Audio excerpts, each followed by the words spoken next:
আসসালামু আলাইকুম। লাউ চাষের জন্য 1G 2G 3G কাটিংয়ের কোনো বিকল্প নেই।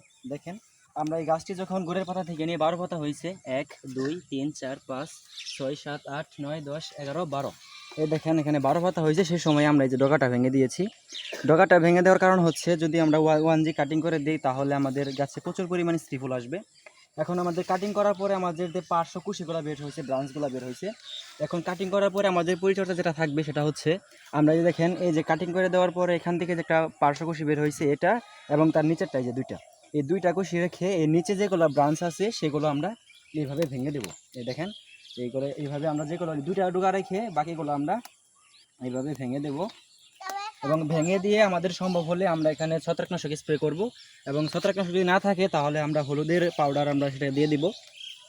এবং এই যে আমাদের যে দুইটা ডগা আমরা রাখলাম, এই যে উপরে যে দুই ডগা, এই ডগাটা যখন 12 পাতা হবে, এই 10 পাতা হবে যখন, এই যে 1 পাতা 2 পাতা এইভাবে 10 ডগা যখন হয়ে যাবে, এই পাতা হয়ে যাবে, তখন সেই সময় আমরা এইগুলো এটা ডগা এইভাবে ভেঙে দেব। যেহেতু এটা এখনও হয় না এই সময়, তার জন্য ভাঙলাম না। তো আপনারা যারা লাউ চাষ করবেন তারা অবশ্যই এইভাবে আপনারা যদি লাউ চাষ করেন তাহলে ইনশাআল্লাহ দ্বিগুণের থেকে দ্বিগুণ ফলন পাবেন। ভালো থাকবেন, সুস্থ থাকবেন। আসসালামু আলাইকুম।